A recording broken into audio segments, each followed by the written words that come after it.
Ang tugatog ng buhay. Kabanata 1351. Vile, anong nangyari sa'yo? Nasaan ka na ngayon? Gulat na tanong ni Quentin Zimmer matapos magulat.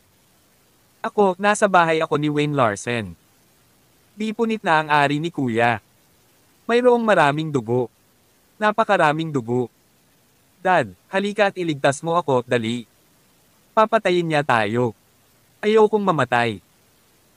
Ang nakakadurog na sigaw ni Vile Zimmer sa telepono ay hindi nakatulad ng kanyang mayabang na sarili mula noon. Dati kapag tumingin siya kay Alex Rockefeller, she treated him like a worthless or bastard. Ngunit ngayon, napagtanto niya na siya ay isang hindi matitinag na leon na kayang pumatay ng isang grandmaster ng madali. Ang pagpatay sa kanila ay isang piraso ng cake. Samantala, matapos marinig ang sinabi ng kanyang anak na blanko ang isip ni Quentin. Naputol ba ang ari ng kanyang anak? Paano ito natanggal? Hindi ba naging yunak ang anak niya? Hindi ba't nangangahulugan din na wala na siyang kahalili? Vile, anong ginagawa ninyong dalawa sa lugar ng pamilya Larsen? Bakit ka pumunta doon? May kumidnap ba sa'yo? Biglang nagalit si Quentin. Kahit anong mangyari, gobernador pa rin siya at medyo prestihiyoso ang kanyang katayuan. Kailan pa siya nabuli ng ganito? Nilainggan ni Quentin si Zachary Xavier.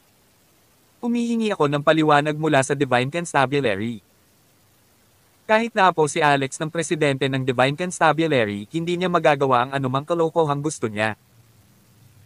Kahit na mali ang anak ko, kailangan niyang dumaan sa ahensyang nagpapatupad ng batas.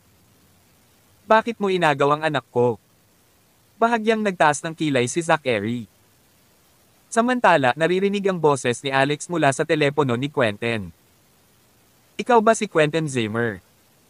Sandaling natigilan si Quentin. Sino ka? Ikaw ba ang Elder Rockefeller na iyon? Binabalaan kita. Bitawan mo agad ang anak ko. Otherwise, I'll fight you until one of us dies, agad niyang sabi. Narinig na tumawa si Alex. Ano ba talaga ang gusto mo? Tanong agad ni Quentin. Gusto ko lang sabihin sa iyo na maghanda ka ng 2 kabaong para sa anak mo. Hindi mo kakailanganin ang mga kabaong na napakahusay dahil hindi nila ito karapat-dapat, walang pakialam na sabi ni Alex. Habang nagsasalita si Alex, sinaksak niya ang nakabukang bibig ni Easton Zimmer gamit ang kanyang espada. Ang espada ay tumagos sa ulo ni Easton at lumabas mula sa likod ng kanyang ulo. Sa isang iglap, patay na si Easton. Nakakalokong sigaw ni Vile. Di, Dad, pinatay niya si Kuya. Pinatay niya si Kuya. Tulong. Tulungan mo ako. Bumilis ang tibok ng puso ni Quentin habang nanlalaki ang mga mata. How dare you kill my son? How dare you? How dare you? Iyon ay dahil karapat-dapat siyang mamatay. Inubot ni Alex ang kanyang espada at tumingin kay Vile. Halos matakot si Vile sa kanyang talino. Badam. Lumuhad siya sa harap ni Alex habang natatakot at masakit na nagmamakaawa. Huwag mo akong patayin. Mangyaring huwag. Kaya kung gawin ang anumang hilingin mo sa akin. Kaya kung maging babae ka. I'm willing to be your slave or even your B***. Ano mang nais mo? Umiling si Alex. May malamig na ekspresyon ang mukha niya. Binunot niya ang kanyang espada at pinatay siya. Samantala, dinurog din ni Alex ang telepono. Ang pag-agos ng dugo at ilang kakilakilabot na mga bangkay sa lupa ay nagmistulang impyerno ang silid ni Phoebe Larsen. Samantala, ang kalagayan ni Phoebe ay nagiging kakaiba. Pulang-pula ang buong mukha niya at mabilis ang paghinga niya. Ipinulupot niya ang kanyang mga binti sa katawan ni Alex at paulit-ulit na hinaplos ito. Gumawa pa siya ng umuungol na ikinahipnotis mo. Para talaga siyang naging B***. Diretsong binuhat ni Alex si Phoebe palabas ng dagwang silid patungo sa katabing silid. Nasabi niya agad na nakadroga si Phoebe nang makita niya ito kanina. Kung hindi, bakit siya magiging ganito? Tawag. I-freak. I-click. I-subscribe kwentong nobela. Kabanata 1352. Gayunpaman sa sandaling binuhat ni Alex Rockefeller si Phoebe Larsen sa silid, niyakap niya ito at hinalikan sa labi. Gumamit siya ng maraming puwersa. Pagkatapos noon ay sinimulan na niyang hilahin ang kanyang sando at pantalon habang nagdadaldal ng kalokohan. Mainit gusto. Bagamat ito ay kahangahangang pakiramdam at hindi pa naranasan ni Alex ang ganitong uri ng kabaliwan kay Lady Dorothy Essex at Dice Stormer, napanatili niya ang isang mahigpit na ekspresyon sa kanyang mukha. Hindi pinahintulutan ni Alex ang kanyang mapang-akit na mga aksyon na maakit siya. Hindi siya desperado o kasuklam-suklam na makipagtalik sa isang babaeng na droga. Pilit na hinailan ni Alex si Phoebe palayo sa kanya at diretsyong inihagis sa kama. Pagkatapos nito, idiniin niya ang kanyang palad sa ibabang tiyan ni Phoebe. Siya ay naghahanda na gamitin ang kanyang espiritual na kapangyarihan mula sa Ultimate Book of Medicine upang pilitin ang mga nakapagpapagaling na katangian sa kanyang katawan. Gayunpaman sa susunod na segundo, si Ailes ay nagsimulang sumimangot ng malalim. Ang Ultimate Book of Medicine ay talagang walang epekto sa mga lason sa katawan ni Phoebe. Hindi bumuti ang kalagayan ni Phoebe matapos gamitin ni Alex ang kanyang espiritual na kapangyarihan sa kanya sa mas tumpak na mga termino. Sa kabaligtaran, lumala ang kanyang kalagayan. Ano ba talaga ang ginamit nila sa kanya? Napaisip si Alex. Kung ito ay isang regular na uri ng gamot, ang lahat ng ito ay dapat nasapilitang palabasin ng kanyang espiritual na kapangyarihan. Gayunpaman, hindi lason ang pil na nainom ni Phoebe. Sa halip, ito ay isang uri ng nerve catalyst na direktang inilapat sa nervous system ng isang tao. Kapag nakapasok na ito sa katawan ng isang tao, ito ay masisipsip at magiging bahagi ng katawan ng tao. Paano niya ito mapipilit? Bukod dito, base sa hitsura ni Phoebe, lumalala ang kanyang sitwasyon. Hindi na siya mailalarawan na may pagnanasa. Sa halip, ito ay isang uri ng kabaliwan. Namumula ang kanyang mga mata at tila nasa sabik siya. Ito ay isang uri ng lason sa nerbiyos na nangangailangan ng isa na dumaan sa sexual na pagpapalaya. Kung naipon ito sa paglipas ng panahon, maaari itong humantong sa hindi maibabalik na pinsala sa pag-iisip para kay Phoebe. Nababaliw na si Alex. Ano ang gagawin ko? Gayunpaman, ang pakikipagtalik kay Phoebe ay hindi lamang ang paraan upang malutas ang problemang ito. Sa totoo lang, may isa pang solusyon. Kaya niya itong alagaan ng mag-isa. Ang problema ay, batay sa kanyang kasalukuyang sitwasyon, paano pa niya magagawa iyon?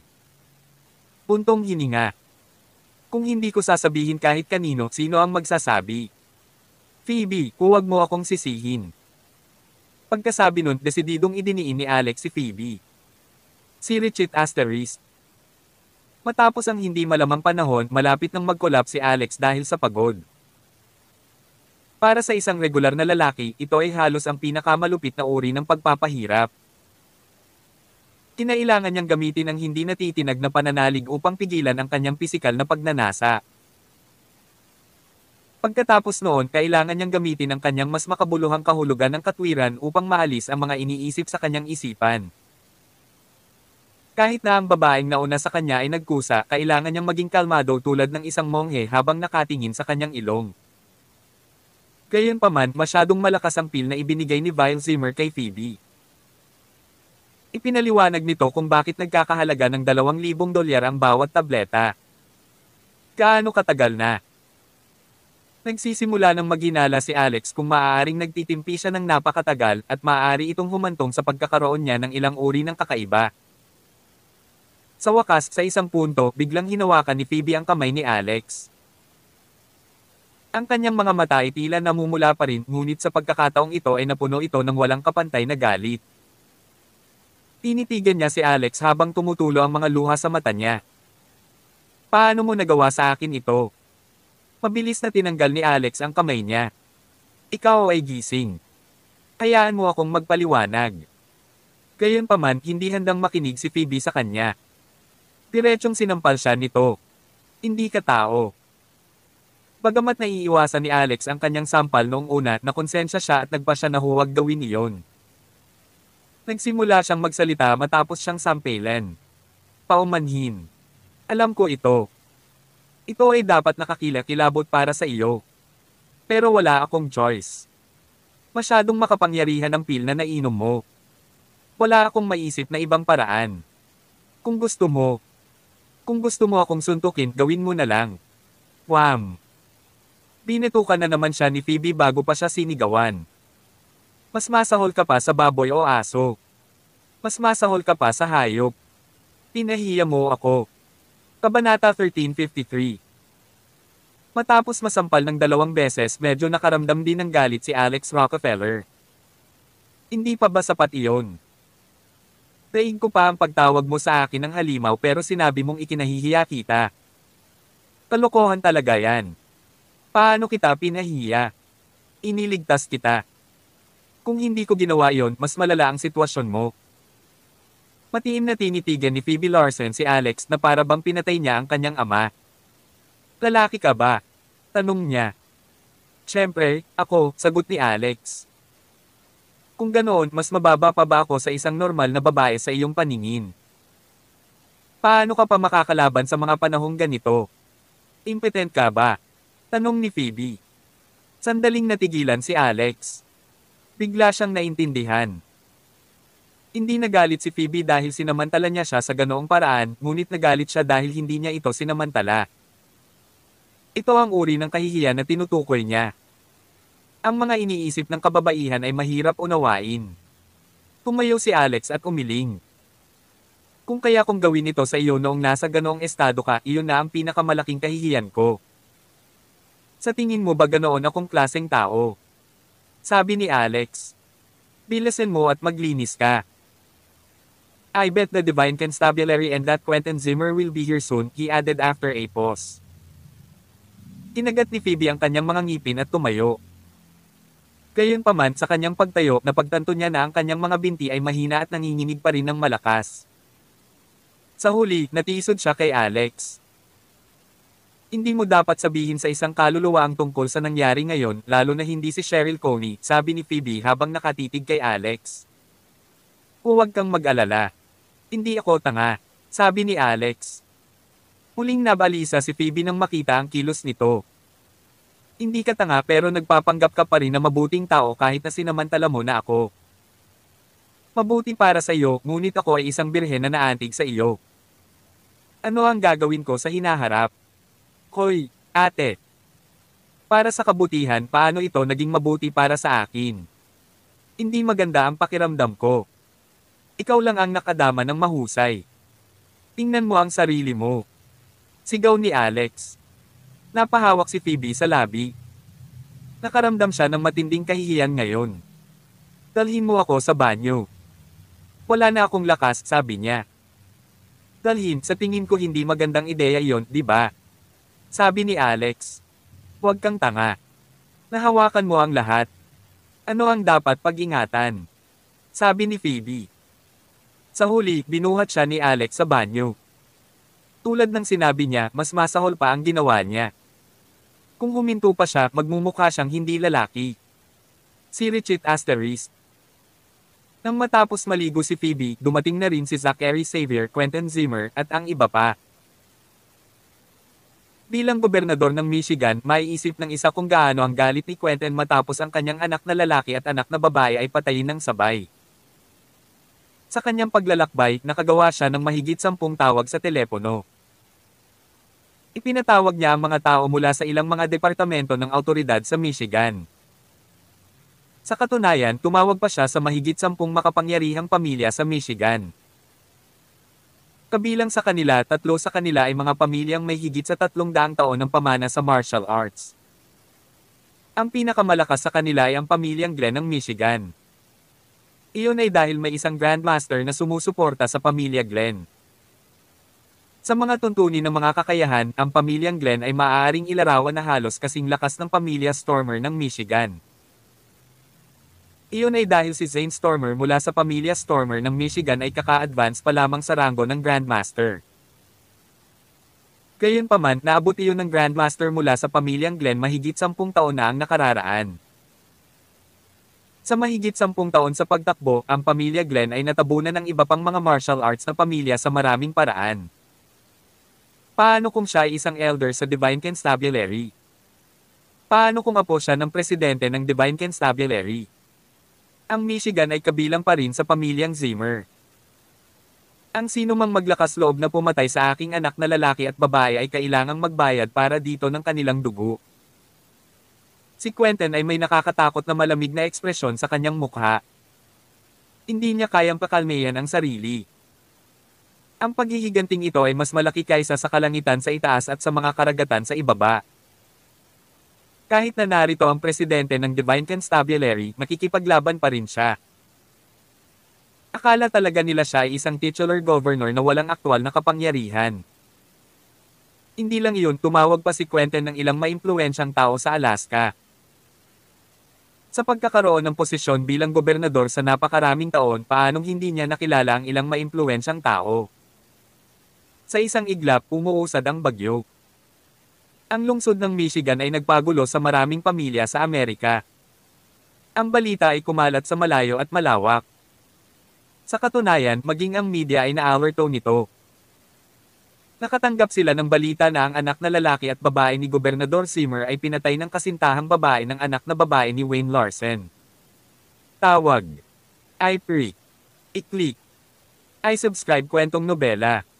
Kabanata 1354. Siyempre, sinadyang ikalat ni Quentin Zimmer ang balita. Nais niyang gumawa ng isang malaking pahayag. Malaking balita. Napakalaking balita.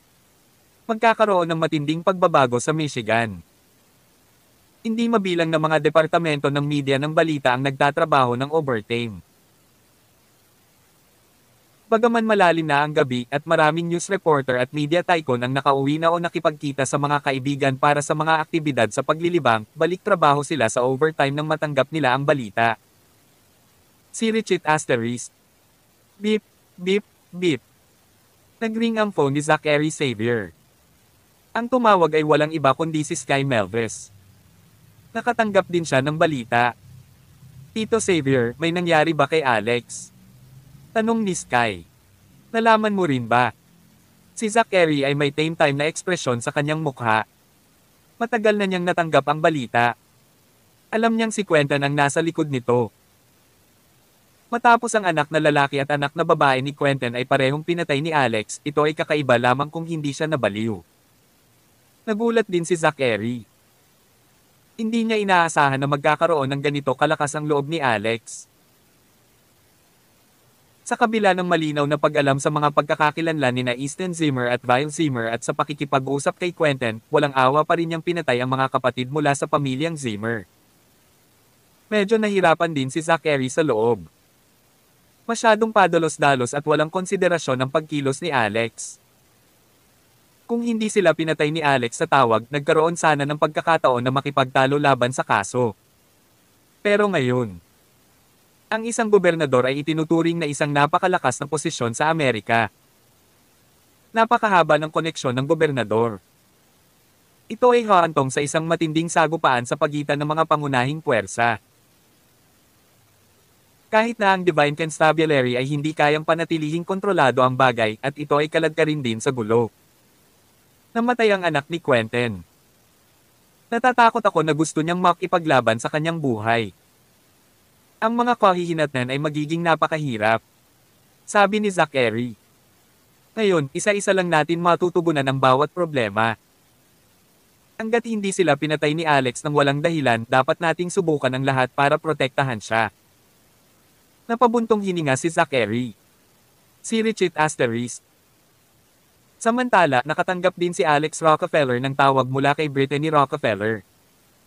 She sounded very shocked. Alex, pinatay mo ba ang anak na lalaki at anak na babae ng gobernador ng Michigan? Ito ay magiging isang napakalaking sakuna kung nangyari ito sa sinuman mula sa isang ordinaryong background. Nay, ang bilis mong nakatanggap ng balita. Paano mo nalaman agad? Sino ang nagsabi sa iyo? Tanong ni Alex. Sinabi sa akin ng lola mo sa ama. Sabi ni Brittany. Ang lola sa ama na tinutukoy niya ay si Lexia Rogers. Mukhang nagawa pa rin ni Lexia Rogers na tunawin ang puso ng yelo ni Brittany pagkatapos nilang magkita noon. Hindi na kinasusuklaman ni Brittany ang pamilya Melves gaya ng dati. Bukod dito, tinanggap na rin niya ang pagkakakilanlan ni Lexia. Nay, hiniling ng dalawa. They don't deserve pity for dying, sabi ni Alex. Alam ko. Hindi papatayin ng anak ko ang inosente ng walang dahilan. Gayunpaman, ang gobernador ay hindi isang ordinaryong tao. Wala kaming ideya kung gaano karaming mga kakilala at koneksyon ang kanyang itinatago sa kanyang likuran. Ito ay maaaring maging dahilan upang masangkot niya ang lahat ng kanyang kakilala. Sana lang ay makakagawa ka ng mas kaunting mga kaaway at mas maraming kaibigan sa halip. Sabi ni Brittany. Ma'am, alam ko. Bagamat sinabi ito ni Alex, hindi siya nakaramdam ng kahit kaunting pagsisisi. Kung kailangan niyang gawin itong muli, hindi pa rin siya magpapakita ng anumang awa. Nang matapos ang tawag ay bakas sa mukha ni Alex ang walang pakialam. Gayunpaman, nagsimula ring mag-alala si Phoebe Larsen. Dati, dahil sa nainom niyang tableta, hindi siya ganap na malay. Pagkatapos bumalot sa kanya ang kahihiyan at hindi rin niya inisip ang mga kahihinatnan ng bagay na iyon. Gayunpaman, ngayon na naisip niya ang tungkol dito, siya ay bumuhos sa malamig na pawis. Parehong patay sina Easton at Vile. Nasa malaking problema tayo. Pulalas ni Phoebe. Pumasok si Alex sa duguan na kwarto at kinuha ang kamera. Pagkatapos noon, sinulyapan niya ang bangkay ni Vile at natuklasan ang nakatagong alon ng enerhiya sa katawan nito. Hindi niya ito napansin noon dahil nakatuon ang halos lahat ng atensyon niya kay Phoebe. Tumigilid siya at tinanggal ang isang maliit na kahon sa bulsa ni Vile. Hindi ito mas malaki kaysa sa isang kahon ng singsing. Nang bubuksan na ito ni Alex, malakas na sinipa ang pangunahing pasukan sa bilya ng pamilya Larsen. Isang grupo ng mga tao ang pumasok. Kabanata 1355. Rockefeller. Umalis ka na. Umalis ka na. Maririnig ang boses ng mga taong sumisigaw sa pintuan. Noong una, isa o dalawa lang ang boses. Pagkaraan ng ilang sandali, ito ay naging isang buong pulutong. Samantala, sa loob ng ilang minuto, ang bahay ng pamilya Larsen ay napapaligiran ng hindi mabilang na mga sasakyan at tao. Parami ng parami ang mga tao na sinisingil sa looban. Mahigit sa kalahati sa kanila ay alinman sa mga miyembro ng pamilya Zimmer o malapit na kamag-anak. Si Quentin Zimmer mismo ay nagmula sa isang malaki kagalang-galang na pamilya. Pagkatapos niyang maging gobernador, ang pamilya Zimmer ay nagtipon lahat sa ilalim ng kanyang mga pakpak. Sa pamamagitan ng kanyang mga panawagan, nagkaisa silang lahat. Iyon ay dahil nakatuon si Quentin sa paggawa ng kanyang pamilya na napakayaman. Ang mga tauhan ng pamamahala ng ari-arian, mga security guard, at mga nakapaligid na kapitbahay sa lugar ay pawang naalerto sa kaguluhan. Bawat isa sa kanila ay may gulat na ekspresyon sa kanilang mga mukha. May nakakita ng mga security guard na paparating at nilapitan sila para tanungin kung ano ang nangyayari. Sa huli, ang mga security guard ay nanatiling tahimik at tumangging magsalita. Bawat isa sa kanila ay may seryosong ekspresyon sa kanilang mga mukha at pinayuhan pa nila ang mga tao na huwag masyadong lumapit para maiwasang masuhan. Katok katok katok. Ang isang grupo ng mga lokal na martial artist na nagmula sa pamilyang Zimmer ay walang pakialam na ang bahay na ito ay pag-aari ni Wayne Larsen. Direkta silang sumingil sa itaas. Matagal na nilang hinanap ang unang palapag at wala silang nakitang sinuman. Pagkatapos nito, hindi nagtagal ay nakita nila ang madyugo, malaimpyernong eksena sa ikalawang palapag sa silid ni Phoebe Larsen, pati na sina Alex Rockefeller at Phoebe na nakatayo sa loob. Natagpuan ko sila. Natagpuan ko sila. Nandito na sila. May sumigaw. Pagkatapos noon, may isang taong agad na nagpakawala ng naiinip na dagendong bago umaban upang ibagsak sina Alex at Phoebe. Pinatay ba ninyong dalawa ang anak ni Gobernador Zimmer? Ito ay mapangahas at hindi mapapatawad. Ibaba mo sila. Mamamatay ang sinumang lumaban. Boom! Tarat-tarat. Bago pa man magawa ng mga taong ito si Alex, marahang iwinagayway niya ang kanyang kamay. Isang napakalaking puwersa ang agad na dumaan sa 8 tao na tumakbo sa loob at pinalipad sila palabas ng silid na parang mga nalaglag na dahon na tinatangay ng hangin ng taglagas. Bukod dito, bumagsak sila sa protective railing sa ikalawang palapag at nahulog mula sa ikalawang palapag. Bang bang bang. Rinig na rinig ang mga tunog ng mga taong gumugulong pababa. Dahil sa dinami-dami ng mga taong nagkukumpulan sa sala sa unang palapag, wala man lang puwang na natitira para makatayo. Kaya naman nang mahulog ang mga taong ito sa ikalawang palapag, agad silang bumangga sa isang grupo ng mga tao. Direkta itong nagdulot ng kaso ng stampede at ilang malalapit na kamag-anak ng pamilyang Zimmer ang nabali ang kanilang mga binti. Ano ang nangyayari? May sumigaw. Isang random martial artist na nahulog ang nagsimulang magsalita. Nakakakilabot. Hindi lang napatay ang young master ng pamilya Zimmer, natanggal din ang kanyang damit at naputol ang kanyang ari. Isang magandang babae tulad ni MS Zimmer ang pinatay sa paraang hindi makilala ang kanyang mukha. Di asterisk man ito. Yun ba ang tinanong ko? Tinatanong ko kung paano kayo nahulog. How dare you sumigaw sa akin? Kung gusto mong malaman, bakit hindi ka umakyat at tingnan ang iyong sarili? Halos mag-away na silang dalawa. Gayunpaman, upang patunayan ang kanilang katapatan at mapalapit sa pamilyang Zimmer, may gustong sumubok pa rin kahit na ano. Ngayon, hindi pa personal na nakarating si Quentin dahil medyo malayo dito ang lokasyon ng Michigan's Divine Constabulary. Kailangan pa niya ng kaunting oras para magmadali. Ang mga taong ito ay tinawag ng mga tawag ni Quentin at lumapit. Kung maaari nilang hulihin ang salarin ngayon, hindi ba ito ang pinakamahusay na paraan upang mahalin si Quentin? Nang paakyat na ang mga taong ito, lumabas ng silid sina Alex at Phoebe. Napakapit ng mahigpit si Phoebe sa braso ni Alex na parang maliit na ibon. Ito ang pribadong pag-aari ng pamilya Larsen. Sino ang nagpapasok sa iyo? Malamig na tanong ni Alex. Huwag mong sabihing hindi kita binalaan. Mula ngayon kahit sinong maglakas loob na umakyat sa ikalawang palapag at kung isa kang martial artist masisira ang iyong energy core. The asterisk man. Hindi ka ba nahihiya sa paggawa ng ganoong kalaking pag-aangkin? Sino ka sa tingin mo? Ang isa sa mga male martial artist ay hindi naniwala sa banta ni Alex. Sumulyap siya at napagtantong may ordinaryong aura si Alex at si Alex ay tila walang kahit kaunting cultivation.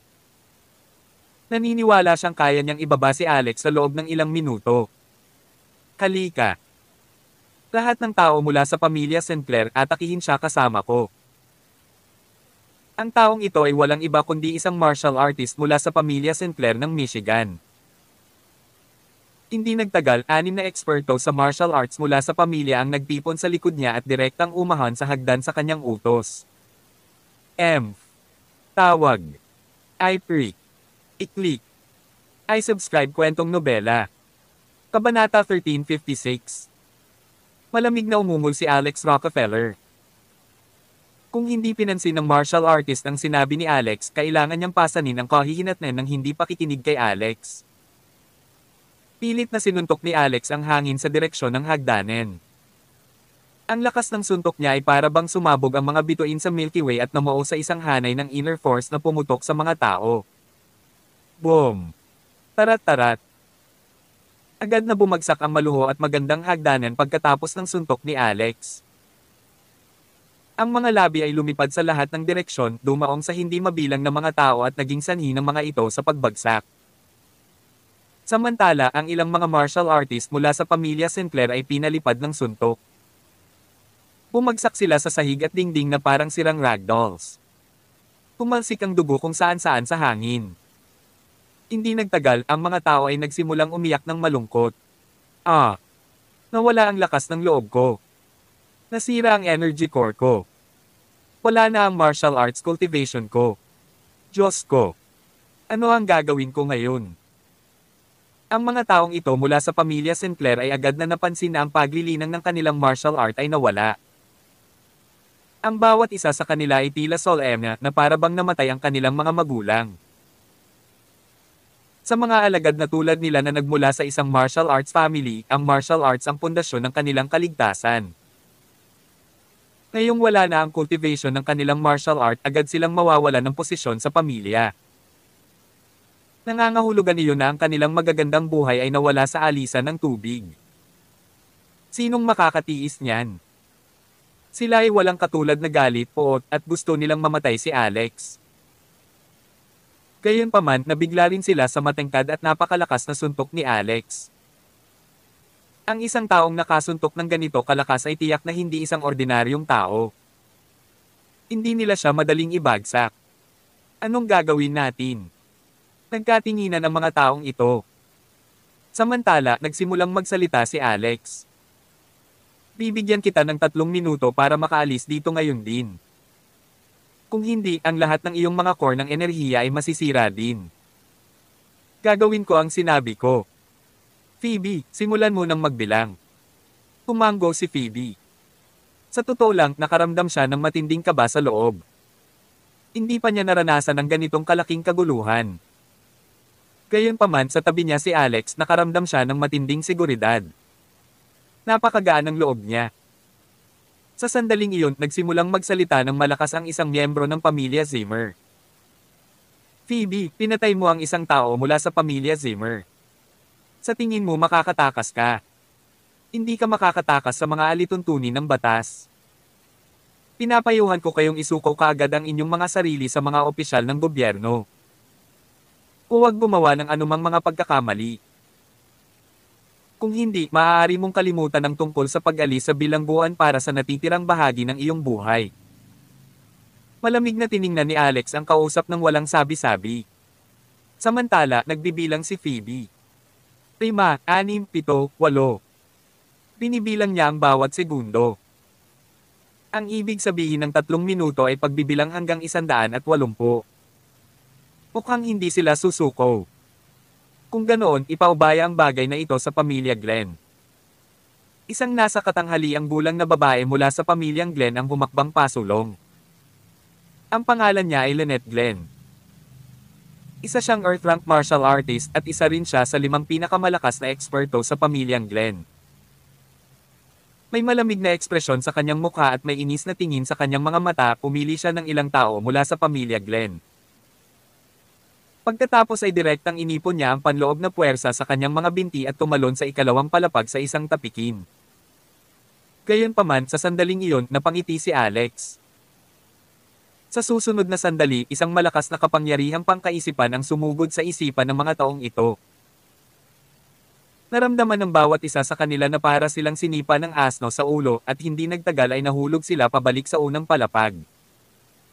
Gayunpaman, ginawa ni Alex ang sinabi niyang gagawin niya.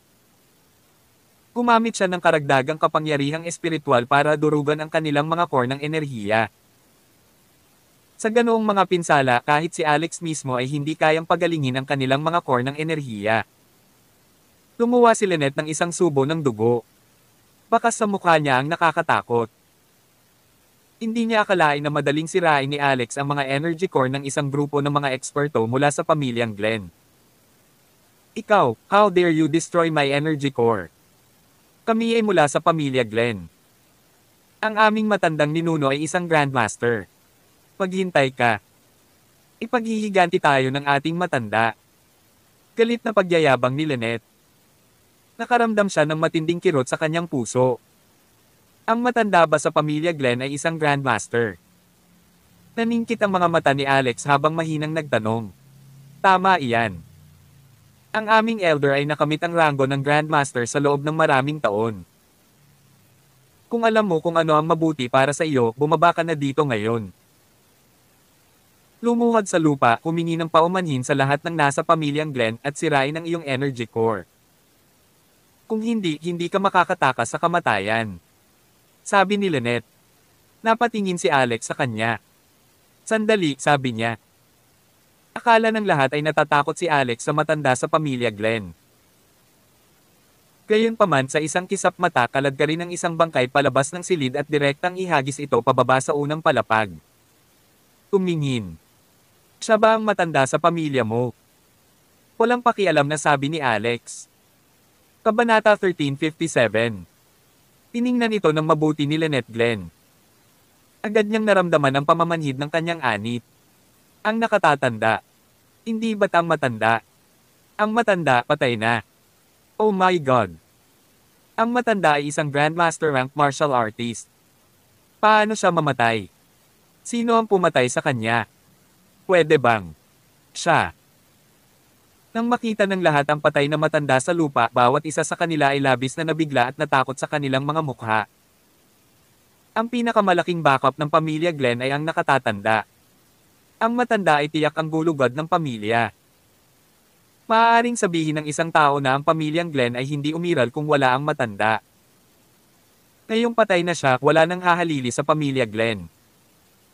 Sa lalong madaling panahon, sila ay mahuhulog mula sa kanilang makalangit na trono. Tumingin si Lynette sa matanda bago tumingin kay Alex Rockefeller. Siya ay may isang walang katulad na mabangis na ekspresyon sa kanyang mukha. Gayunpaman, hindi siya naniniwala na pinatay ni Alex ang matanda. Napakabata niya. Paano niya posibleng mapatay ang isang Grandmaster? Sino ka ba talaga? Sinong nagtatago sa likod mo? Lumabas ng lantaran. Huwag kang maging isang nakakatakot na pusa. Galit na sigaw ni Lynette.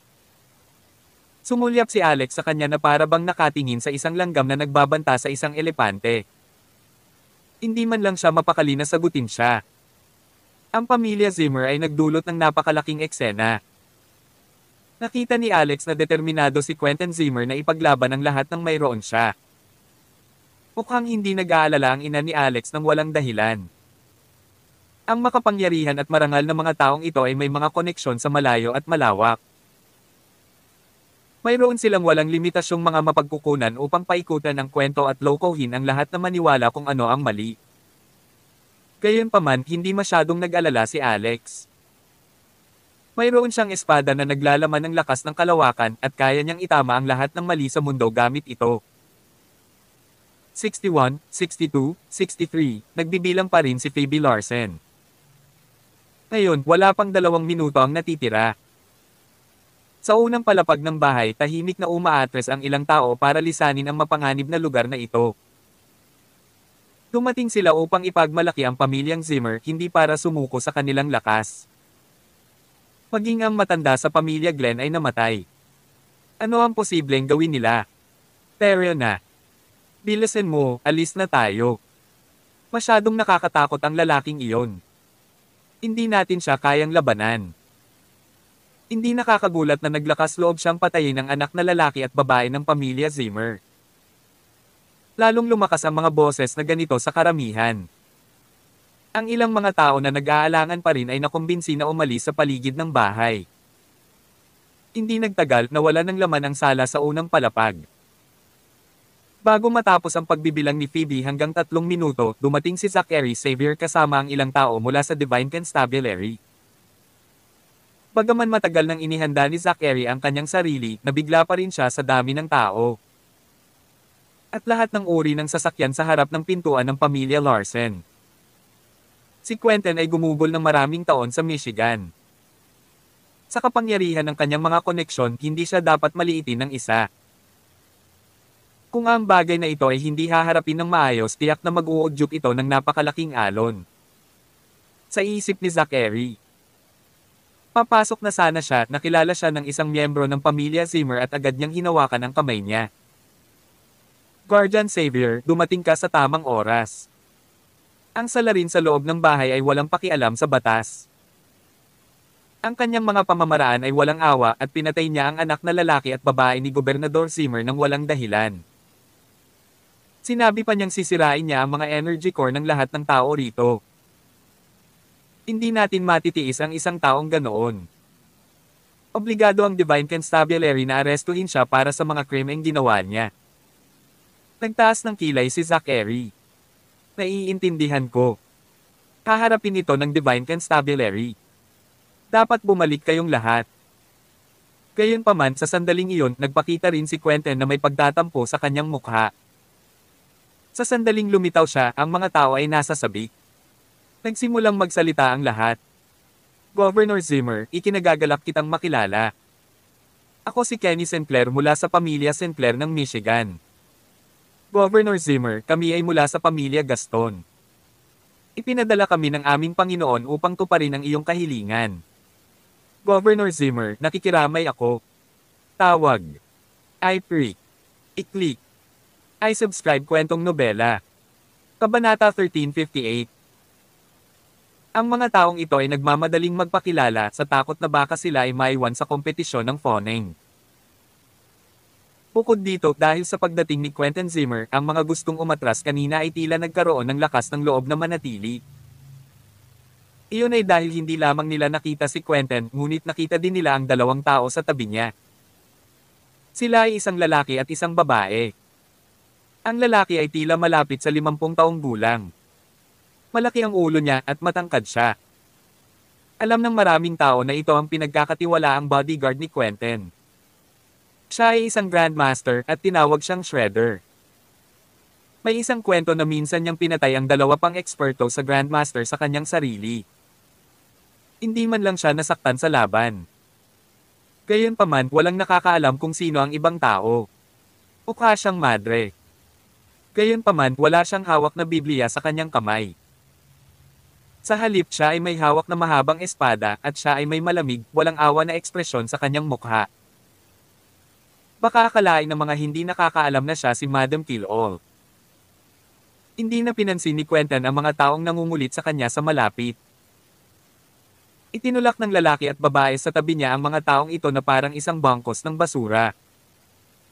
Gayunpaman, walang sino man ang nangahas na magreklamo. Itinulak man sila sa lupa, sinisisi lang nila ang kanilang sarili dahil hindi sila nakatayo ng matatag. Umuso si Quentin habang nakatingin sa taong mula sa pamilya Zimmer na kausap ni Zachary Xavier. Eugene, hindi mo kailangang sabihin kay Guardian Xavier ang mga bagay na ito. Iyan ay dahil ito ay walang silbi. Alam mo ba kung sino ang pumatay sa anak ko? Ito ay isang tao mula sa Divine Constabulary. Kasama niya si Guardian Xavier. Pinoprotektahan siya ng Divine Constabulary at hindi nila gustong isuko ang mamamatay tao na iyon. Sabi ni Quentin. Nang matapos siyang magsalita ay natigilan ang lahat ng naroon. Walang inaasahan na ang mamamatay tao na ito ay manggagaling sa Divine Constabulary. Naging malamig ang ekspresyon ng mukha ni Zachary. Governor Zimmer, dapat kang magsalita ng may patunay. Siguradong pinatay ni Elder Rockefeller ang iyong anak na lalaki at babae ng may dahilan. Tiyak na hindi pa protektahan ng Divine Constabulary ang ating mga tao ng hindi makatarungan. Hindi kami opisyal ng gobyerno. Bawat isa sa atin ay isang ordinaryong mamamayan na handang mawalan ng ulo at dugo para sa hustisya at kapayapaan sa Amerika. Hindi namin tinatanggap ang walang basehan mong paninirang puri. Gumagawa ka lang ng isang gawa. Sinong maniniwala sa iyo? Malamig na pinandilatan ni Quentin si Zachary bago dirdiretsong naglakad patungo sa bahay ng pamilya Larsen. Mabilis na itinulak ng Shredder si Zachary na nakaharang sa daan. Nawala ng balanse si Zachary at bumagsak sa lupa. Galit na nagsigawan ang mga miyembro ng Divine Constabulary na kasama ni Zachary. How dare you attack the Guardian, the Divine Constabulary? Gusto mo bang sumalungat sa Divine Constabulary at sa buong Amerika?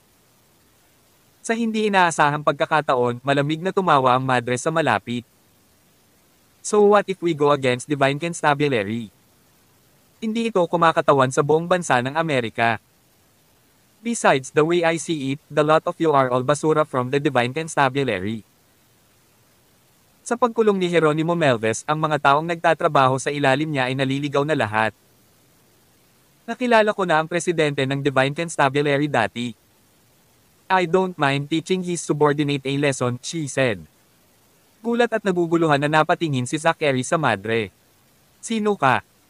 Ako si Sister Flora. Malamig na sabi ng madre. Bahagyang kumunot ang noo ni Zachary. Hindi niya alam kung sino si Sister Flora. Hindi pa niya narinig ang pangalan nito kaya hindi niya ito isinasa puso. Samantala, hindi pinansin ni Quentin si Zachary. Sa ilalim ng proteksyon ng dalawang bodyguard, hindi nagtagal ay nakapasok si Quentin sa bahay. Nakita niya si Alex na kinakaladkad ang dalawang bangkay at inihagis pababa mula sa ikalawang palapag. Kabog, kabog. Maayos na lumapag ang mga bangkay ni Easton Zimmer at Vile Zimmer sa tabi ng mga paa ni Quentin. Nagulat si Quentin. Tumingin siya sa ibaba at nanginginig ang buong katawan niya. Easton, Vile. Nang makita ni Quentin ng personal ang mga bangkay ng kanyang anak na lalaki at babae, ang galit sa kanyang puso ay lumakas ng labis na nais niyang wasakin ang buong mundo. Tumangala siya kay Alex na nakatayo sa ikalawang palapag. Parang nagmumula sa kanyang mga mata ang galit. Shredder, hulihin ang salarin na ito at basagin muna ang lahat ng kanyang mga paa. Umalaklak si The Shredder. Walang problema, sabi niya. Sa sandaling iyon, sinisingil ni Zachary. Tumigil ka. Quentin, sa tingin mo ba ipag-aari mo ang Michigan? Si Elder Rockefeller ay isang elder sa Divine Constabulary at apo rin siya ng presidente ng Divine Constabulary. Kung atakihin mo siya, ibig sabihin magiging kaaway ka ng Divine Constabulary. Saglit na natigilan ang Shredder. Dati, hindi niya alam na apo ni Alex si Geronimo. Tumingin siya kay Quentin. Malamig ang tingin ni Quentin. Sige. Magpapakita ako ng paggalang kay Pangulong Melves. Idaraos ko ang libing para sa aking anak na lalaki at babae sa looban ng pamilya Zimmer sa loob ng 3 araw. Zachary, dalhin mo siya pagdating ng panahon para sa magkasanib na pagsubok. Kung hindi siya dumating, itatakas ko ang Divine Constabulary sa lupa. Ulalas niya pagkaraan ng ilang sandali. Kabanata 1359. Pagkatapos magsalita ni Quentin Zimmer, malamig niyang tinitigan si Alex Rockefeller. Kung kaya niya, ipapatay niya kaagad si Alex sa mga bodyguard niya. Bukod dito, hahagupitin niya ang bangkay ni Alex at isasabit ito sa punong pasukan ng bahay ng pamilya Larsen sa loob ng 7 araw at 7 gabi. Gayunpaman si Alex ay apo ng presidente ng Divine Constabulary na si Geronimo Melves. Kailangan niya maging maingat dahil sa pagkakakilanlan ni Alex. Kung pinatay ni Quentin si Alex ngayon, mahihirapan siya. Bukod dito, hindi sapat ang palihim na pagkuha sa kanyang mga bodyguard para patayin si Alex para mapawi ang kanyang puot. Makalipas ang 3 araw, ganap na magiging handa si Quentin. Hindi lamang niya gustong patayin si Alex ng walang awa, ngunit gusto rin niyang gawin ito ng makatwiran. Walang maglalakas loob na sabihin sa kanya na hindi. Pagkatapos nito, lipulin niya ang buong pamilya ni Alex. Lahat ng pumanig kay Alex ay kailangang mamatay kasama na ang presidente ng Divine Constabulary. Narinig mo ba yon? Makalipas ang 3 araw kung hindi ka dumating, hahanapin kita. Hindi ka makakatakas. Tinapik ni Sister Flora ang balikat ni Alex gamit ang mahabang espada sa kanyang kamay. Sa isang iglap, naramdaman ni Alex na pinakawalan ng madre ang kanyang espiritual na kapangyarihan. Nag-iwan siya ng kakaibang marka sa katawan ni Alex. Isang trakang mark. Medyo tumaas ang kilay ni Alex. Sa sandaling ang marka ay pumasok sa kanyang katawan, ang kanyang kidlat na katangian ng espiritual na kapangyarihan ay agad na gumanti sa pamamagitan ng pagsisikap na sirain ang marka ng lubusan. Gayunpaman, sinadyang ihinto ni Alex ang automatic defense mechanism sa kanyang katawan. Ang markang ito ay mas mahina kaysa sa bloodthirsty demonic eye ng blood cult. Gayunpaman, hindi inaasahan ni Alex na magiging martial arts cultivator din ang madre. Di nagtagal, umalis si Quentin sa lugar ng pamilya Larsen kasama ang mga bangkay ng kanyang anak na lalaki at babae. Nang umalis siya, maging ang mga miyembro ng pamilya Zimmer ay nakaramdam ng matinding takot. Maaaring sabihin ng sinumang nakakakilala sa kanya na malapit nang mawala ng kontrol si Quentin. Samantala, ang mabangis na tingin sa kanyang mga mata ay nagpapahiwatig na isang malaking sakuna ang nangyayari. Si Lynette Glenn ay nakatayo sa gitna ng pamilya Glenn. Paminsan-minsan ay dumapo ang kanyang tingin sa katawan ni Sister Flora. Pero na. Kunin ang bangkay ng matanda. Ipaghihiganti tayo ni Governor Zimmer sa pagkamatay ng matanda, sabi ni Lynette sa mga taong nakapaligid sa kanya. Ngunit ang taong iyon ay talagang apo ng presidente ng Divine Constabulary. Makakalaban ba talaga ni Gobernador Zimmer ang presidente ng Divine Constabulary? Iyan ay isang napakalakas na Grandmaster. Narinig ko na ikinulong niya ang sarili niya para umabot sa Marshal Honor rank. Kung talagang magiging martial honor siya, hindi siya matatalo ni Gobernador Zimmer kahit na magsama siya ng ilang Grandmaster, sabi ng isang miyembro ng pamilyang Glenn. Sa tingin mo ba ang Shredder ang pinakamalakas na suporta ni Gobernador Zimmer? Tanong ni Lynette. Hindi ba? Hindi. Sabi ni Lynette. Hindi pwede. Ang Shredder ay isa ng napakalakas na figure.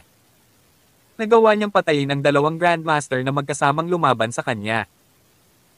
Kahit sa mga sinaunang sekta, siya ay may katayuan ng isang matandang ninuno.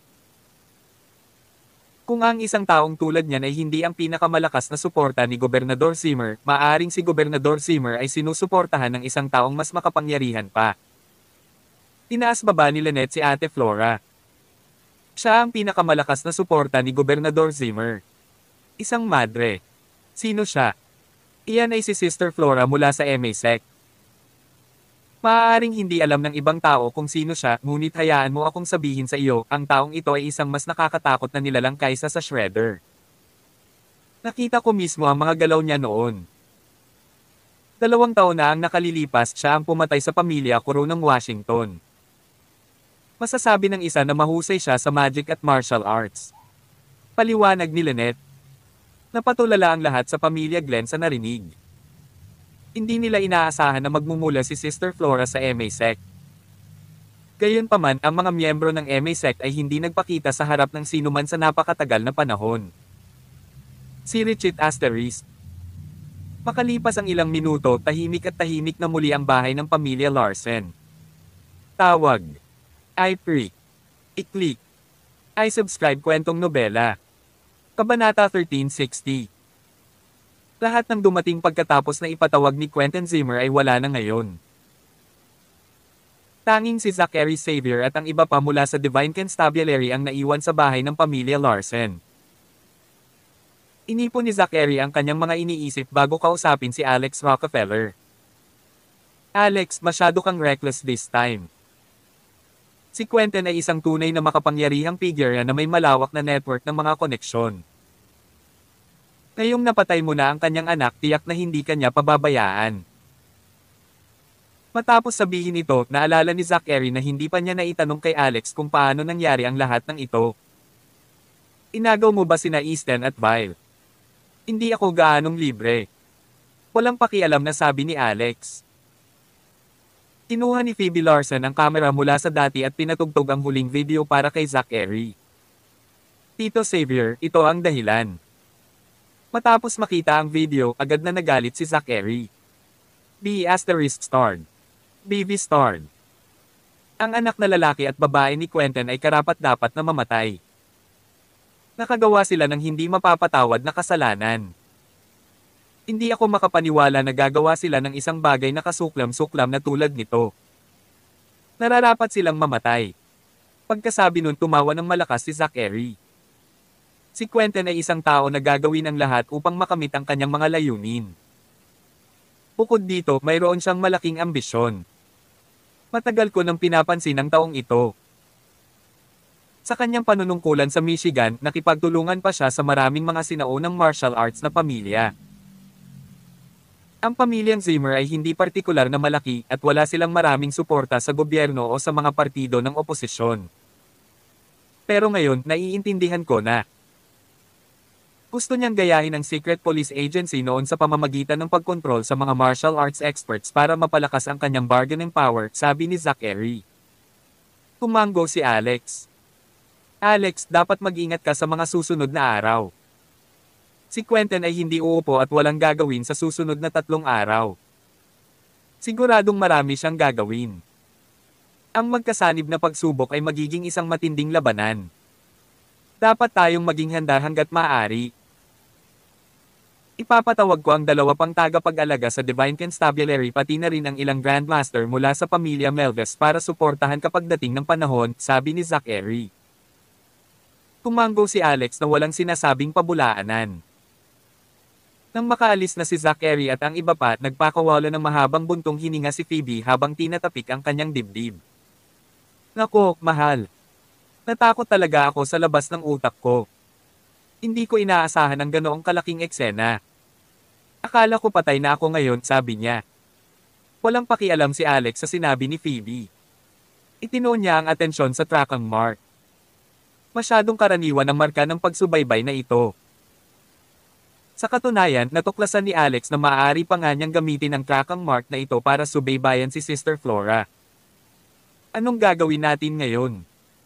Hindi nga kami makababa ng hagdan. Dapat ko bang hanapin ang aking ina? Sabi ulit ni Phoebe. Na hindi na kailangang. Ang pagsasabi sa iyong ina tungkol dito ay hindi makakatulong ng malaki. Hayaan mo na lang siyang manatili sa ospital para bantayan ang iyong ama, sabi ni Alex. Pagkatapos ay naglabas siya ng isang kahon na gawa sa kahoy mula sa kanyang bulsa. Nang makuha niya ito mula kay Vile Zimmer, hindi niya ito nagawang tingnan sa oras.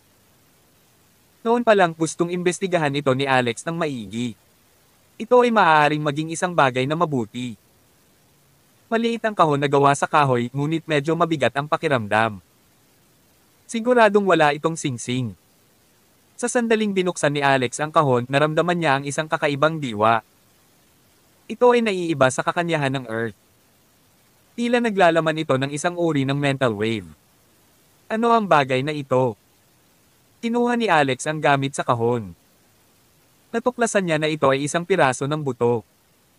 Bukod dito, sa hugis nito, ito ay parang buto ng tao. Ito ay parang buto ng daliri ng isang tao. Bilang isang kwalipikadong modernong doktor, agad itong nakilala ni Phoebe batay sa kanyang sapat na kaalaman sa sistema ng kalansay ng tao.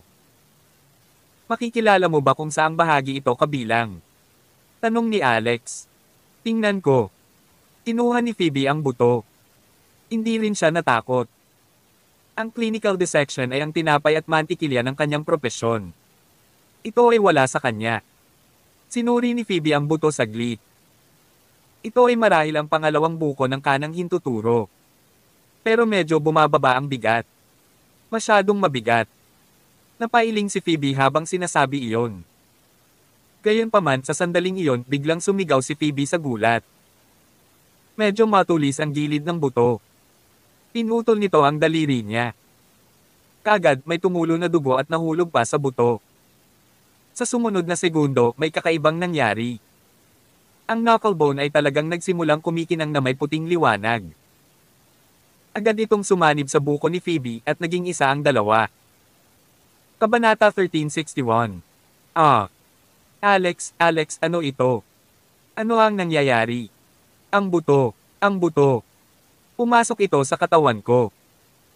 Nagulat si Phoebe Larsen sa nangyayari sa kanyang mga mata. Itinaas niya ang kanyang kamay at napasigaw sa gulat at takot. Kahit na may ibang tao sa kanyang lugar, magiging katulad niya ang reaksyon nila kung sila ay sinapian ng buto ng isang patay na tao. Bale Phoebe, pati si Alex Rockefeller mismo ay natulala. Itinoon niya ang kanyang tingin sa daliri ni Phoebe. Biglang may pumasok sa isip niya. Maaaring ito ay isang pamana ng kaluluwa. Sa Ultimate Book of Medicine, mayroong isang talaan ng isang dalubhasa na nag-imbak ng kanyang kaluluwa sa isang labi ng buto bago siya namatay. Itinago niya ang lahat ng kanyang natutunan sa loob nito at hinintay ang kanyang kahalili na mahanap ang kanyang legacy. Kung ito ay totoo, si Phoebe ay itinuturing na maswerte na nakatagpo ng napakagandang pagkakataon. Gayunpaman, hindi nagtagal ay naramdaman ni Alex na ang sitwasyon ay medyo naiiba sa inaasahan niya. Ang daliri ni Phoebe na sinapian ng misteryosong buto ay nagbuga ng puting liwanag at hindi mabilang ng mga misteryosong rune ang sumabog mula sa loob. Ito ay mga sinaunang rune. Napakakomplikado nila. Ang mga rune na ito ay napakahirap intindihin. Matapos alamin ang unang dalawang sword formation ng Dragon's Bane of 36, nakakuha si Alex ng ilang kaalaman tungkol sa mga sinaunang rune. Ngayon, hindi bababa sa alam niya ang tungkol sa mga sinaunang rune. Gayunpaman, naramdaman niya na ang buto ng daliri na ito ay mas komplikado kaysa sa mga pormasayo ng espada. Pagkalipas ng ilang segundo, umikot ang mga sinaunang rune na ito bago nag-charge sa noo ni Phoebe. Boom! Tarat-tarat! Para bang isang pagsabog ang nangyari sa loob ng kamalayan ni Phoebe. Tumalo ng puso ni Alex. Mabilis niyang tiningnan kung ano ang lagay niya. Sa huli, napagtanto niya, salamat na nahimatay lang siya. Walang ibang mga komplikasyon. Ano ba talaga? Tanong ni Alex. Ibinalik niya sa kama si Phoebe bago hinawakan ang daliri nito at pinagmasdan itong mabuti. Gayunpaman kahit na pagkatapos ay activate ang kanyang primordial eye, hindi niya makita ang presensya ng buto ng daliri. Parang nawala ng tuluyan. Si Richie Asterisk. Sa lugar ng pamilya Zimmer, ang asawa ni Quentin Zimmer, si Snow Whitney, ay nagmadaling bumalik magdamag mula sa kanyang bakasyon sa Japan. Nang makita niya ang mga bangkay ng kanyang anak na lalaki at anak na babae, halos mamatay siya sa dalamhati na kanyang naramdaman. Paimpul siyang umiyak ng malungkot. Gayunpaman, makalipas ang 10 minuto, lumabas si Snow sa bahay at palihim na nakipagkita kay Sister Flora. Senior. Magalang na binati ni Sister Flora si Snow matapos siyang makita. Kung nakita ito ni Quentin, malamang natulala siya. Siya at si Snow ay kasal sa loob ng maraming taon at nagkaroon pa sila ng isang anak na lalaki at babae. Gayunpaman, hindi niya alam na ang kanyang asawa at Sister Flora ay mga disipulo mula sa parehong sekta. Junior, gusto kong malaman ang lahat tungkol sa taong pumatay sa anak ko pati na sa kanyang mga ninuno. Gusto kong lipulin ang buong pamilya niya sa pagpatay sa mga anak ko. Nang magsalita si Snow, namumula ang kanyang mga mata. Ang demonyong enerhiya ay talagang lumitaw sa kanyang katawan. Senior, mag-ingat ka. Baka ma-expose mo ang identity mo, paalala ka agad ni Sister Flora. Dahil dito, pinigilan ni Snow ang kulay dugo, demonyong enerhiya sa paligid ng kanyang katawan. Pagkatapos nito, nagbigay si Sister Flora ng isang simpleng ulat ng pagkakakilanlan ni Alex. Si Quentin ay gobernador ng Michigan at mayroon siyang napakalaking kapangyarihan. Sa kabila ng pagkilos ni Zachary Xavier na isara ang mga file ng pagkakakilanlan ni Alex at i-lock ang lahat, at si Zachary lamang ang dapat na makakita sa kanila, nagawa pa rin ni Quentin na malaman ang napakaraming impormasyon tungkol kay Alex sa pamamagitan ng ibang paraan. Matapos pakinggan ang lahat, si Snow ay may mabangis na tingin sa kanyang mga mata. Geronimo Melves, ang matandang iyon. Dapat patay na siya ngayon. Siya ay halos isang tanga dahil sa pag-aakalang maaari siyang makapasok sa ranggo ng martial honor. Hinding-hindi niya ito gagawin sa buhay na ito. Naglakas loob ang apo niya na patayin ang anak ko. Talagang isasama ko ang pamilya Melves sa mga anak ko sa libingan. Ang sino mang makikialam sa mga tao mula sa aking sekta ay kailangang mamatay.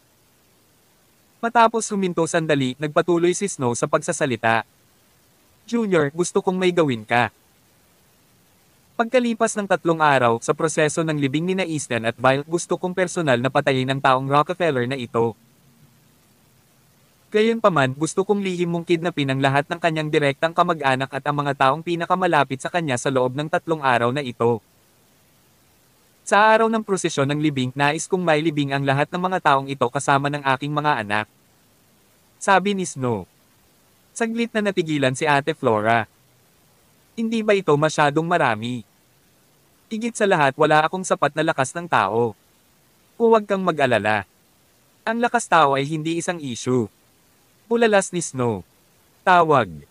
I-prick. I-click. I-subscribe kwentong nobela. Kabanata 1362. Tumanggo si Ate Flora. Pagkatapos noon, hindi na niya napigil ang magtanong. Senior, naging maayos ba ang biyahe mo sa Japan? Nagutos ang mga nakatataas. Kailangan nating makuha ang susi ng Dragon Gate sa lahat ng mga gastos, sabi ni Snow Whitney. Kaibigan ni Caesar. Tanong ni Ate Flora. Tama iyan. Sagot ni Snow. Tumanggo si Ate Flora. Aayusin ko agad. Si Richie Asterisk. Nanatili si Alex Rockefeller sa tabi ng kama ni Phoebe Larson ng 3 buong oras. Noon, 2:00 na ng madaling araw. Sa wakas ay nagising na si Phoebe. Nang makita ni Alex ang pagbukas ng kanyang mga mata, mabilis niyang hinawakan ang kamay niya at tiningnan ang pulso nito. Maayos ang lahat. Kanina, noong wala pang malay si Phoebe, naramdaman ni Alex ang mga misteryosong sinaunang rune na umiikot sa kanyang katawan. Paulit-ulit silang dumaan sa kanyang mga ugat, halos parang binabago nila ang kanyang katawan mula sa isang mortal na katawan tungo sa isang espiritual na katawan. Ito ay talagang isang magandang bagay. Halimbawa, noong unang nakuha ni Alex ang Ultimate Book of Medicine ng kanyang ninuno, nakatanggap siya ng hininga ng banal na enerhiya. Iyon ay kapag ang kanyang katawan ay dumaan sa isang pagbabago.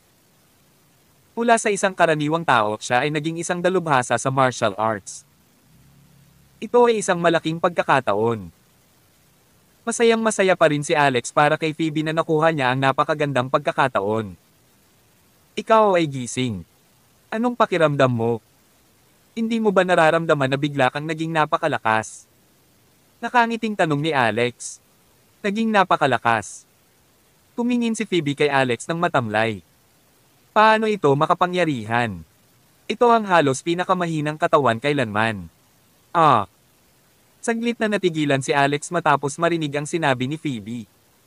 Iba talaga ang tono at ekspresyon ng mukha ni Phoebe kumpara kanina. Maging ang boses niya ay medyo nag-iba. At saka, ano ang ibig niyang sabihin noong sinabi niyang katawan ito?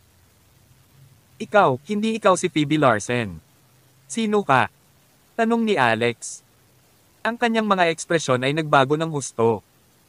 Halos mapatalon siya sa gulat sa kanyang natuklasan. Naiisip ni Alex ang isang posibilidad. Pag-aari. Tama iyan. Sa pamana ng kanyang ninuno, minsan niyang nabasa na ang ilang malalakas na individual ay may kakayahan at makapangyarihan na ang kanilang mga kaluluwa ay hindi maglalaho kahit na sila ay namatay. Iingatan nila ang kanilang mga kaluluwa at maghihintay ng isang angkop na sandali upang angkinan ang katawan ng ibang tao. Kapag kumpleto na ang pag-aari, hindi naiiral ang orihinal na kaluluwa ng tao. Talaga, hindi ako si Phoebe Larsen. Inamin ito ng peking Phoebe. Ikaw, sinapian mo siya. Napatingin si Alex kay Phoebe. Pagkatapos noon, agad niyang kinuha ang 7 Blades of Death mula sa Dragon's Bane of 36 sa kanyang isip na palasyo at idiniin ito sa ulo ni Phoebe. Wala akong pakialam kung sino ka. Lumabas ka na. Kung hindi, sisirain ko ang iyong kaluluwa. Sigaw ni Alex. 7 Blades of Death. Sa gulat ni Alex, walang pakialam niyang sinulyapan ang espada sa kamay nito at agad na tinawag ang pangalan nito. Ikaw ba ay isang Rockefeller? Tanong niya. Natulala na naman si Alex. Kilala mo ako. Bilisin mo at lumabas ka. Kung gusto mong angkinan ang isang tao, makukuha kita ng isang kamamatay lang. Umiling ang babae. Paano kung tumanggi akong lumabas? Kung gayon maaari mong matikman ang aking 7 Blades of Death. Ungol ni Alex. Oo naman. Sige patayin mo ako. Direktang pinaliit ni Alex ang 7 Blades of Death bago ito sinaksak sa pressure point ni Phoebe sa kanyang ulo. Gusto niyang gamitin ang 7 Needles of Exorcism para pilitin ang karagdagang kaluluwa na lumabas sa kanyang katawan. Gayunpaman, hindi ito gumana sa lahat. Walang silbi. Sa iyong Divine Transcendence Cultivation, ang pagnanais na paalisin ako ay walang alinlangan na pangarap ng tanga. Hindi nakaimik si Alex. Sa batayan na ikaw ay isang inapo ng isang Rockefeller, maipapangako ko na hindi ko angkinan ang katawan ng babaeng ito. Gayunpaman, may isang kondisyon na kailangan mong sundin. Say it, walang magawang sabi ni Alex. Kabanata 1363. Tumingin si Alex Rockefeller kay Phoebe Larsen sa harap niya. Siya ay pamilyar ngunit hindi pamilyar sa parehong oras. Nakaramdam talaga ng lungkot si Alex. Kung alam niya ng mas maaga na mangyayari ito, hindi niya kukunin ang piraso ng buto mula sa bulsa ni Vile Zimmer.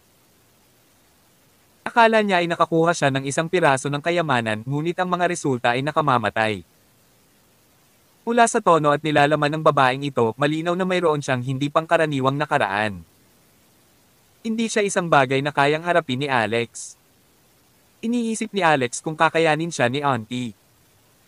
Umupo ang babae sa kama at tinignan ang kanyang hintuturo. Nagsimulang maglabas ng puting liwanag ang hintuturo. Ito ay tila banal at sagrado. Ang mga komplikadong rune ay naging siksik pa habang sila ay umiikot sa hintuturo. Sa katunayan, ang Earth Essence sa paligid ay mabilis na natipon sa paligid nito. Ito, halos lumuwa ang mga mata ni Alex sa gulat. May kakayahan din siyang akitin ang Earth Essence sa paligid niya, ngunit tiyak na hindi niya ito magagawa ng kasing bilis ng ginawa niya. Bukod dito, sa isang casual na paggalaw ng kanyang daliri, maaari niyang direktang maimpluwensyahan ang Earth Essence sa loob ng 10 milya. Masyadong nakakatakot. Anong klaseng presensya ang taong ito noong nabubuhay pa siya? Siya ba ay isang Diyos? Puntong hininga. Napakamanipis na Earth Essence. Ang pangit ng lugar na ito. Saan ang lugar na ito? Tumigil ang babae sa pagsipsip ng Earth Essence. Kahit si Alex ay nadama na siya ay nakinabang ng malaki mula sa Earth Essence na sumugod. Bilang direktang benepisyaryo, dapat ay nakakuha siya ng hindi bababa sa 100 o kahit 1,000 beses na higit sa ginawa ni Alex. Sa huli, hindi man lang siya napahanga. Nakakainis. Hindi alam ni Alex ang kanyang eksaktong pagkakakilanlan at random na sinabi ng ilang bagay. Umiling ang babae at bumantong hininga. Huwag kang mag-alala. Ipinapangako kong hindi ko siya ang kinin. Natural, gagawin ko ang ipinangako ko. Bukod pa rito, ang katawan na ito ay walang anumang mga pundasyon. Hindi ko rin kailangan. Sa wakas ay sinabi niya. Agad namang nakahinga ng maluwag si Alex.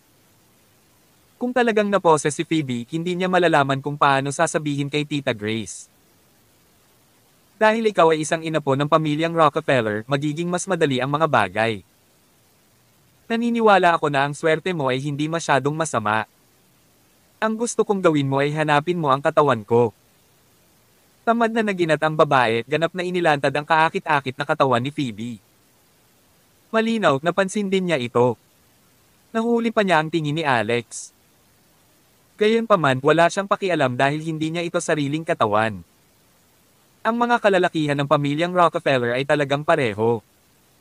Hindi nila maalis ang tingin sa mga magagandang babae at shiska. Pinunasan ni Alex ang kanyang ilong. Tungkol dyan. Elder, nasaan ang katawan mo? Paano ko ito mahahanap?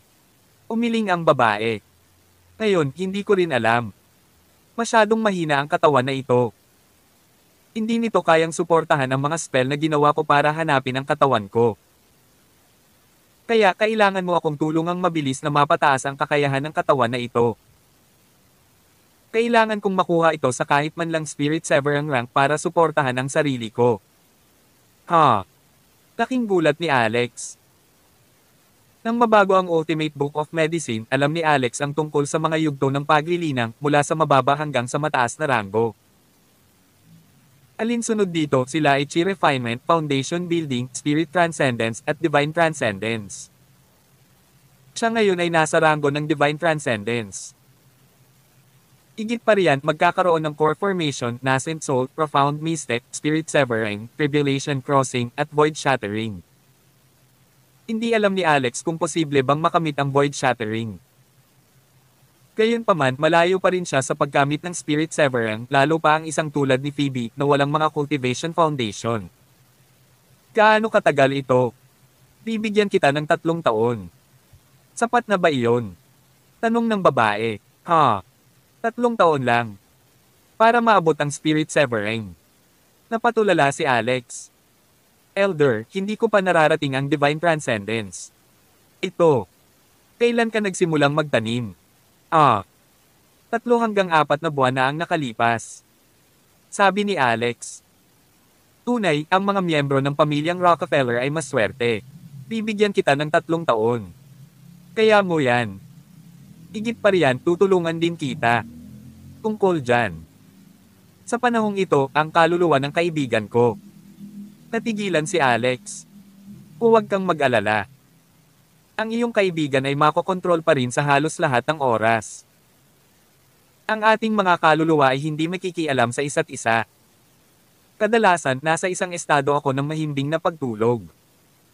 Kapag nahanap mo na ang katawan ko, automatiko akong aalis. Bukod dito, bibigyan din kita ng ilang mga benepisyo at gagabay sa iyo sa daan. Naintindihan naman ni Alex ang sinabi niya. Tawag. I-pre. I-click. I subscribe kwentong nobela. Kabanata 1364. Inihalin tulad ito sa isang taong may dalawahang personalidad. Kapag ang isang personalidad ay naruroon, ang isa ay wala. Parehong personalidad ay hindi. Sabay-sabay na lumabas. Sige. Ipinapangako ko. Sabi ni Alex Rockefeller habang tumatango. Hindi pa kita natatanong. Ano ang iyong pangalan, kuya? Tanong ni Alex. Yuno. Sige, kuya Yuno. Maaari ko bang tanungin kung gaano karami ang alam mo tungkol sa pamilyang Rockefeller? Bagamat nakuha ko ang pamana ng aking ninuno ako. Magtatanong na sana si Alex.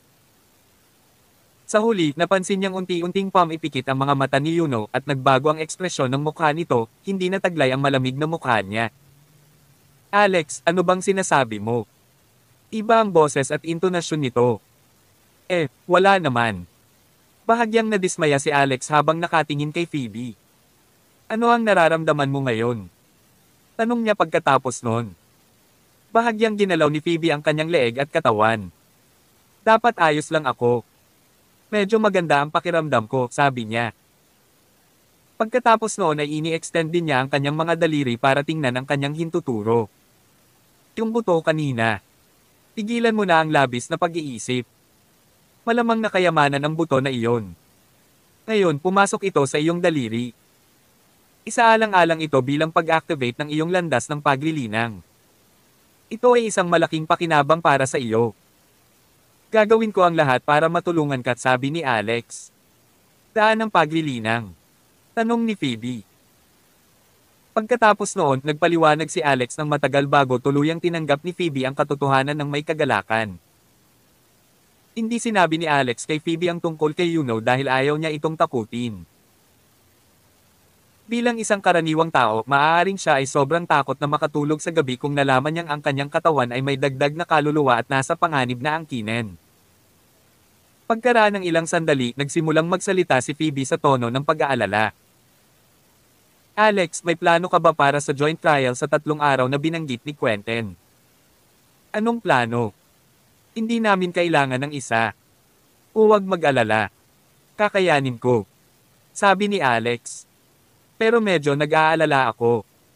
Nagdulot ng napakalaking eksena si Quentin. Natatakot ako na talagang ilabas niya ang lahat. Kung gumamit siya ng masasamang paraan tulad ng pananakit sa iyong pamilya, sabi ni Phoebe. Tumango si Alex. Pagkatapos mag-isip sandali, tinawagan ni Alex si Madam Brittany Rockefeller para sabihin sa kanya ang tungkol sa sitwasyon. Pagkatapos noon, tinawagan niya si Tita Rockefeller. Sa kasamaang palad, hindi sinagot ni Tita Rockefeller ang kanyang tawag. Maaari lamang siyang magpadala sa kanya ng isang text upang hilingin sa kanya na alagaan ang kanyang pamilya sa bahay. Sa oras na iyon, hindi pa lumiliwanag ang langit. Matapos mapuyat magdamag, medyo inaantok na si Alex. Dumiretso siya sa kanyang kama. Kung meron pa, pwede na natin pag-usapan bukas. Magpapahinga muna ako saglit. Pagod na ako, sabi ni Alex. Saan ako matutulog? Tanong ni Phoebe kay Alex. Puno ng dugo ang kwarto niya. Siguradong hindi siya makakatulog doon. Sa katunayan, binalak niyang hindi na muling manatili doon. Kwarto ng mga magulang mo.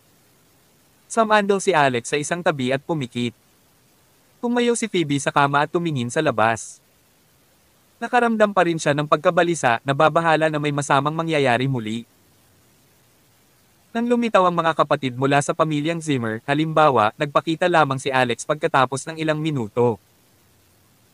Matapos itapak ang kanyang mga paa sa lupa, nahiga si Phoebe sa tabi ni Alex. Pagkasandal niya lamang sa kanya ay naramdaman niyang ligtas siya. Dito ako matutulog. Kung papasok ang Grandmaster mula sa pamilyang Zimmer, malalaman mo kagad, bulong ni Phoebe. Sige. Maya-maya, natuklasan ni Alex na tumalikod si Phoebe at inilagay ang isang kamay sa kanyang baywang. Pagkaraan ng ilang oras, ipinatong pa niya ang isang paa sa ibabaw niya. Naiisip ni Alex na may ipinapahiwatig siya. Pakiramdam niya ay labis na sumasalungat. Dapat na ba siyang sumuko? Laking gulat niya pagkaraan ng 10 minuto, sinipa siya ng babae mula sa kama. Kabanata 1365. Umupo si Alex Rockefeller sa lupa, natulala ng ilang sandali. Tumingon siya at tumingin kay Phoebe Larsen. Naghinala siya na maaaring nagpakita si Yuno pagkatapos makatulog si Phoebe. Bagamat hinihiram lang ni Yuno ang katawan ni Phoebe, maaaring ganoon pa rin ang naramdaman niya pagkatapos niyang kontrolin ang katawan ni Phoebe at napagtantong niyakap niya si Alex. Sa ganoong sitwasyon, naiintindihan ni Alex kung bakit siya sinipa. Gayunpaman, sa lalong madaling panahon natuklasan niya na hindi iyon ang kaso. Walang malay si Yuno. Sa halip, si Phoebe ay nagkaroon lamang ng isang kaila-hilakbot na poster sa pagtulog. Ang kanyang mga kamay at paa ay nakahandusay sa lahat ng direksyon na parang pagong. Si Richard Asterisk. Ang susunod na araw ay dumating sa lalong madaling panahon. Dahil nanatili sa ospital, si Grace Larson ay natulog ng napakaaga dahil walang masyadong gagawin. Kaya naman, wala siyang alam tungkol sa nangyari sa bahay ng pamilya Larson. Ngayong umaga, nang i-unlock niya ang kanyang telepono, natuklasan niyang nakatanggap siya ng maraming tawag. Noon lang niya nalaman na may nangyaring major. Mabilis na tinawagan ni Grace ang kanyang anak sa telepono. Gayunpaman, ang tunog ng pagring ng telepono ay naririnig sa pintuan. Dumating sina Alex at Phoebe sa ospital. Phoebe, Alex, nabalitaan ko ang nangyari kagabi, sabi ni Grace. Mom, nalaman mo ba? Ang nangyari ay... Ipinaliwanag ni Phoebe ng detalyado ang nangyari. Matapos pakinggan ng lahat, galit na galit si Grace na halos madurog ang sariling ngipin. Hindi katanggap-tanggap. Talagang hindi katanggap-tanggap. Alex, tama ang ginawa mo sa pagpatay sa kanila. B***star na tulad nila ay hindi karapat-dapat mabuhay. Sa kabila ng mga hindi makatao na ginagawa ng kanyang mga anak, gusto pa rin niyang magsagawa ng joint trial. Alex, huwag kang matakot. Sa paligid ni Tita Grace, titingnan ko kung maglakas loob pa rin siyang gawin ito. I'll make a few calls, sabi ni Grace bago naglakad sa isang tabi para tumawag. Samantala, sinuri ni Alex ang kalagayan ni Wayne Larson. Kagabi, pinamasahe niya si Wayne, tuluyang natanggal ang kakaibang enerhiya sa utak niya. Halos masipsip din ang namuong dugo. Kung hindi mali ang mga hula ni Alex, dapat ay magkamalay na si Wayne sa lalong madaling panahon. Bukod pa rito, naririnig pa rin ni Alex si Grace sa telepono. Elder Crane, bagamat retirado na kami, hindi namamatay ang espiritu ng Hidden Dragon. Kapag ang bansa ay nasa problema, dapat tayong bumalik sa kanyang pagtawag. Ngayong iniwan na tayo ni William, hindi natin maaaring hayaang aibuli ng ibang tao ang kanyang anak, hindi ba? Ang mga tao ba ng Hidden Dragon ay pinalaki ng mga tagalabas? Maaaring isipin ng mga hindi nakakakilala sa atin na lahat tayo ay mga insekto. Kung may lumabas na balita na pwedeng mangbuli sa atin, hindi ka ba mahihiya? Tanong ni Grace. Bagamat hindi alam ni Alex ang binanggit ni Elder Crane, Grace, malinaw na siya ang dating pinuno ng departamentong pinagtatrabahuan niya. Hindi inaasahan ni Alex na tatawagan talaga ni Grace ang taong iyon. Walang sinabi si Alex pero... Walang kamalay-malay, gusto ni Alex na makita kung ano ang hitsura ng Hidden Dragon, isang organisasyon na pinaghirapan ng kanyang ama bilang isang departamento. Iniisip niya kung anong uri ng mga tao ang umiiral dito. Sa tabi niya, noontog ni Phoebe ang balikat niya kay Alex. Uy, bihira lang magalit ang nanay ko. Batay sa kung paano siya nakikipag-usap sa kanyang matandang pinuno, dapat talaga niyang isiping manugang kanya. Tumingin si Alex kay Phoebe nang walang ingay. Anong meron sa itsurang yan? Bakit parang naiinis ka? Tanong ni Phoebe. Wala. It's just, you know. Cheryl and I. Napaatras si Alex. Siyempre, alam ko. Sa tingin mo ba gusto kita? Hindi ba't ang iyong ama at ang aking ina ang nagpasya tungkol dito noong ako ay nasa elementarya? Kung sino man ang dapat sisihin, dapat ay ang iyong ama. Dapat siyang sisihin sa sobrang pag-inom at pagsasalita ng irresponsible. Kung hindi, bakit ka ituturing ng aking ina bilang kanyang manugang? Malaki. Ngayon, desidido na siyang pakasalan ako. I can't even have freedom of love, na pabuntong hininga si Phoebe. Tinaas ni Alex ang kanyang kilay. Iyon. Joke lang. Hindi ito seseryosohin ni Tita Grace. Arg. But things are not the same anymore, daing ni Phoebe. Nahawakan mo na ang bawat parte ko. Ngayon, sa sobrang kaguluhan ng pamilya Zimmer, lalo nitong pinatitibay ang katotohanan na ako ang iyong fiancé. Magkasabay pa kaming natulog sa gabi. Say, sa tingin mo ba titigil si Cheryl sa pakikipagkaibigan sa akin pagkatapos niyang malaman ang lahat ng chismis na ito? Napatulala si Alex. Mayroon ka bang anumang magagamit na solusyon? Nagpout si Phoebe. Ano kayang solusyon ang makukuha ko? Ngayon, gusto ko talagang magkaroon kami ng parehong ama. Hindi na tayo mahihirapan ng ganito. Bakit hindi tayo magpadana examination? Baka, ikaw talaga ang biological daughter ng tatay ko. Biro ni Alex. Ano ang ibig mong sabihin na biological na anak ng iyong ama? Sino ang iyong ama? Tanong ni Phoebe. Biglang may narinig na boses. Boses iyon ng isang lalaki. Hindi pa narinig ni Alex ang boses na iyon. Nang lumingon si Alex, napansin niyang iminulat ni Wayne ang kanyang mga mata at tila pinag-aaralan niya ang mukha ni Alex. Till then.